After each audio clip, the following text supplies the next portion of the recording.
नमस्कार,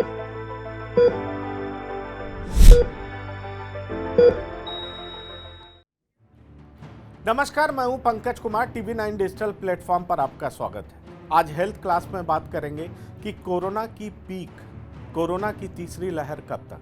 जी हां, ये चिंता का सबब बना हुआ, क्योंकि नए वेरिएंट से अभी तक के जो आंकड़े हैं वो ये बता रहे हैं कि 21 लोग संक्रमित हो चुके हैं। अब सवाल ये उठता है कि 38 देशों में कहर बरपा चुका ये नया वेरिएंट भारत में पीक पर कब होगा और भारत में तीसरी लहर क्या आएगा। तो क्या कहते हैं साइंटिस्ट, क्या मानते हैं एक्सपर्ट्स, इस बारे में चर्चा करेंगे और भी जानेंगे ओमिक्रॉन के बारे में, जो कि नया वेरिएंट है। जी हाँ, मैं आपको बता दूं कि आईआईटी मुंबई के साइंटिस्ट मनिंदर अग्रवाल, उनका कहना है कि फरवरी में चरम पर होगी तीसरी लहर। जी हाँ, और देश में प्रतिदिन 1 से 1.5 लाख केसेस आएंगे, मतलब ये पीक टाइम होगा। और आपको मालूम है पीक के बाद ही वापस ढलान पे जाता है, क्योंकि इस तरह से ग्राफ मूव करता है, फिर नीचे यूं ढलान पे आता है। ज़्यादा संक्रामकता, इन्फेक्ट करने की क्षमता, लोगों को अपने चपेट में लेने की क्षमता इसकी ज़्यादा है इस वेरिएंट की, लेकिन गंभीरता डेल्टा जैसी नहीं है, मतलब मारक क्षमता डेल्टा जैसी नहीं है। अगर कहा जाए नंबर्स के टर्म्स में, तो डेल्टा तकरीबन 8 लोगों को संक्रमित करता था। ये जो ओमिक्रॉन है वो 20 से ज़्यादा लोगों को संक्रमित करने की क्षमता रखता है। तो संक्रमण ज़्यादा कर सकता है, पर उतना लेथल नहीं है। उसमें जिस तरह से हॉस्पिटलाइजेशन और मौत के आंकड़े आए थे, माना जा रहा है कि इसमें उस तरह के नहीं आएंगे। दक्षिण अफ्रीका में भर्ती होने की दर में वृद्धि नहीं हुई है, और इसकी बड़ी वजह यही है कि दक्षिण अफ्रीका में लोग ज़्यादा संक्रमित हो रहे हैं, इसकी चपेट में आ रहे हैं। उन्हें बुखार हो रहा है, शरीर में थकान हो रहा है, गले में खराश हो रहा है, जुकाम हो रहा है, लेकिन अभी हॉस्पिटलाइज लोग नहीं हो रहे हैं। उसमें हॉस्पिटलाइजेशन के रेट में वृद्धि नहीं हुआ है। इसीलिए ये माना जा रहा है कि इन्फेक्टिविटी ज़्यादा होगी, लेकिन वायरुलेंस कम होगा। और वायरुलेंस कम होगा, इसका मतलब है कि डैमेज बहुत ही कम होगा। अब चलते हैं दूसरे स्लाइड की तरफ और बात करते हैं कि दरअसल ओमिक्रॉन कितना खतरनाक है। तो एक बात तो साफ हो चुका है कि संक्रमित ज़्यादा लोगों को करेगा, और ज़्यादा लोगों को करेगा तो निश्चित तौर पर ज़्यादा लोग इसकी चपेट में आएंगे। इसलिए ज़्यादा से ज़्यादा एहतियात बरतने की ज़रूरत है। लेकिन अभी तक ये देखा गया है कि चूँकि हॉस्पिटलाइजेशन और मौत वो कम है, इसलिए ये माना जा रहा है कि इससे डैमेज बहुत कम होगा। और WHO ने इसीलिए इसकी जो संक्रमण क्षमता है उसको देखते ही हुए ही WHO ने फौरन इसको नए वेरिएंट को ओमिक्रॉन नाम दिया था और वेरिएंट ऑफ कंसर्न करार दे दिया। ओमिक्रॉन डेल्टा वेरिएंट से 3 गुना तेज संक्रमित कर रहा है। मैंने आपको बताया कि इन्फेक्टिविटी की क्षमता इसकी बहुत ज़्यादा है, और जो सिम्टम्स अभी तक सामने आ रहे हैं उसमें ये दिखाई पड़ रहा है कि शरीर में थकान, सिर में दर्द, हल्का बुखार, गले में खराश और खांसी, इस तरह की चीज़ें हम देख रहे हैं। अब बढ़ते हैं तीसरे स्लाइड की ओर। और तीसरे स्लाइड में हम बात करते हैं कि एक्सपर्ट्स क्या कह रहे हैं। मैंने आपको बताया कि मनिंदर अग्रवाल ने यह कहा कि फरवरी मिड में यह पीक पर होगा। डॉक्टर तिरहान कह रहे हैं कि पहले और दूसरे लहर के बीच का डिफरेंस देखा जाए तो 32 हफ्तों का समय था, और वो ये मान रहे हैं कि 32 हफ्ते के डिफरेंस के बीच में ही तकरीबन तीसरा लहर भी आएगा।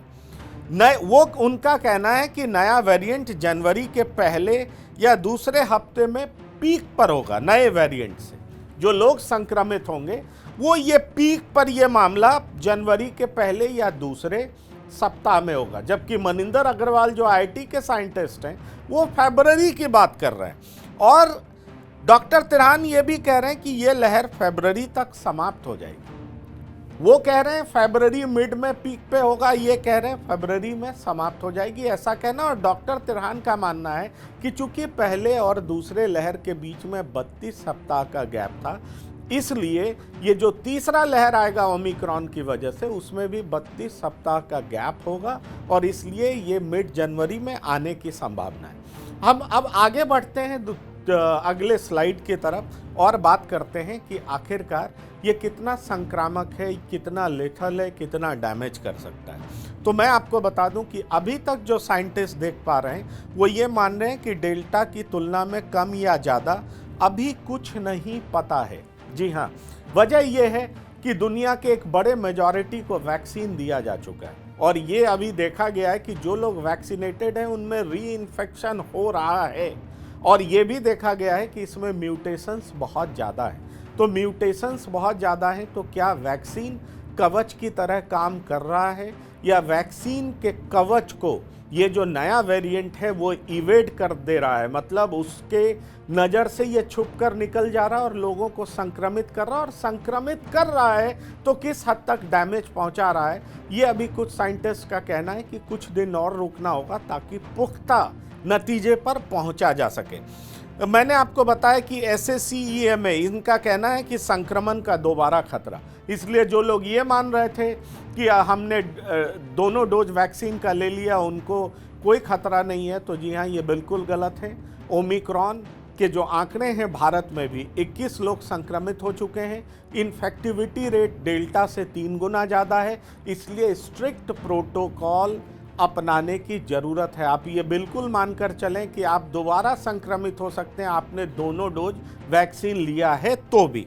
और वैक्सीन की इम्यूनिटी से बचाव आने वाले हफ्तों में पता चलेगा।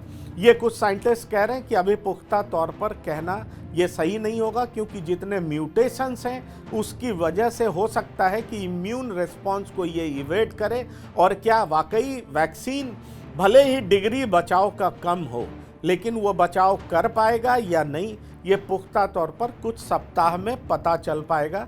ऐसे कई साइंटिस्ट इस तरह की बात कर रहे हैं। पर एक बात जो ओमिक्रॉन को लेकर के सामने आई है, और एक बड़े डॉक्टर हैं, डॉक्टर नरेश त्रिहान, और दूसरे IIT मुंबई के जो प्रोफेसर हैं, साइंटिस्ट हैं, उन दोनों के प्रोजेक्शंस में पीक और तीसरा लहर पीक पर कब होगा इसमें 1 महीने का फर्क है। डॉक्टर त्रिहान जनवरी मानते हैं जबकि मनिंदर अग्रवाल फरवरी मानते हैं। पर एक बात जो सामने आया है वो ये है कि इसकी इन्फेक्टिविटी कहीं ज़्यादा है लेकिन डैमेज लीथल फिलहाल जो केसेस आए हैं वो कम है। तो इन्फेक्टिव वो लोग भी संक्रमित हो सकते हैं जिन्होंने वैक्सीन लिया है, पर डैमेज कम होने की संभावना है। फिर भी जिन लोगों ने वैक्सीन लिया है उनसे ये दरख्वास्त है, ऐसा डॉक्टर और एक्सपर्ट्स मानते हैं कि स्ट्रिक्ट प्रोटोकॉल जो कोरोना के प्रोटोकॉल हैं उन तमाम मेजर्स को अपनाने की ज़रूरत है। तो फिलहाल हेल्थ क्लास में इतना ही। आप बने रहिए TV9 डिजिटल के साथ। धन्यवाद, नमस्कार।